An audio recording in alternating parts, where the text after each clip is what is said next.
Welcome to the deep dive. We take complex info and turn it into insights you can actually use. Helps you get well informed fast. Today, we're plunging into, well, the fascinating world of microgrids. Imagine a sudden storm or maybe a big demand spike.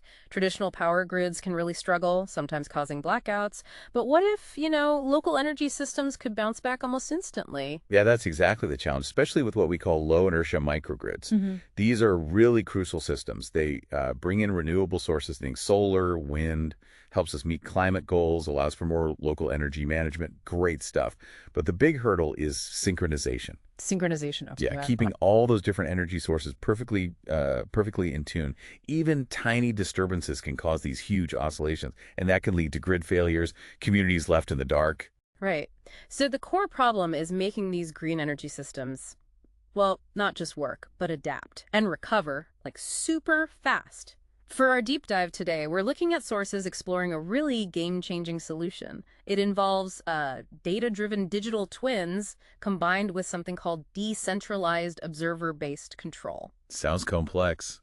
It does, but our mission here is to unpack how this tech, this innovative stuff, doesn't just solve that synchronization issue, but dramatically speeds the whole thing up, making these green systems way more robust, more reliable. Okay, let's get into it. Okay, so let's unpack this a bit. At the heart of it all, data-driven digital twins. Think of them as high-tech virtual copies, constantly updated. They mirror the actual energy inverters in the microgrid. Right, like a simulation running in parallel. Exactly. Allows for real-time monitoring, data-driven control. They basically mimic the grid's every pulse. And what's really clever, I think, is how they stay accurate. Because real-world data, it can be messy. Sometimes it's incomplete. Yeah, gaps in the data stream. Right. So to handle missing info, in real time, they use something called generated adversarial imputation nets.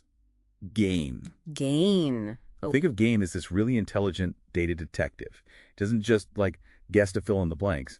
It predicts what information should be there based on everything else. Yeah. So the digital twin stays really accurate, even if the real world data feed isn't perfect. Okay, so the digital twin has this perfect picture thanks to GAIN filling any gaps. What's next? The next crucial step is figuring out where to step in, right? If you've got, say, hundreds of these inverters, you don't want to mess with every single one. No, that would be inefficient and slow. Exactly. That's where Gramian Localized Approximation, or GLA, comes into play. The smart targeting piece. This is key, isn't it? GLA is basically a technique to identify the optimal subset of inverters to control. Not all of them, just the important ones. Precisely.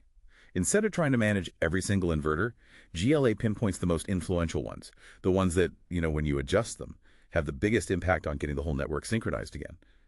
The real insight here is, by targeting just the critical components, the system avoids wasting energy, avoids wasting processing power, makes it incredibly agile, really responsive to sudden changes. Okay, so GLA finds the key players.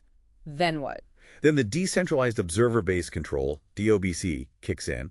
And this isn't like one central brain telling everything what to do. It's much more sophisticated. Decentralized meaning? Yeah, exactly. Instead of like a single conductor trying to manage a massive orchestra, imagine each inverter has its own smart mini-conductor. Okay. These mini-conductors, they listen to the inverters nearby. They understand the overall rhythm the grid needs. And they make their own real-time adjustments, guided by the insights from GLA. This lets the whole system fine-tune control efforts completely autonomously. It adapts to network changes almost instantly. No need for a central command post bottlenecking things. So, okay, digital twins keeping track, GAIN filling gaps, GLA picking targets, DOBC acting locally. What does this mean for, actual performance? Our sources mention testing. On microgrids with up to 500 inverters, that's pretty big. It is, and they compared this new system to conventional synchronization methods. The results, they are, frankly, pretty astonishing. Yeah, how astonishing. Well, what we've seen in this deep dive, it's really more than just an improvement. It feels like a paradigm shift, a whole new way for these low-inertia microgrids to achieve synchronization by using these cyber-physical replicas, the digital twins, using GAIN for that real-time data imputation, and using GLA to find the best control points. This system takes a process that used to take minutes. Minutes? Like how many? Around 3 minutes, typically for complex scenarios, and transforms it into something achievable in mere seconds. Okay, wow. So that shift from around 3 minutes down to under 9 seconds for synchronization, even in these large, complex networks. That is truly remarkable. For you listening, this means a tangible leap forward. It's about reliably integrating renewable energy. It paves the way for a more resilient, more sustainable energy future, one where power can adapt almost instantly. Indeed, it really does. And, it raises a pretty important question for all of us to think about. If individual energy components like these inverters can become kind of self-aware, if they can coordinate so effectively but in a decentralized way, what might that mean for the future? For the architecture, the resilience of our entire global energy infrastructure? A provocative thought to end on. Makes you wonder what's next.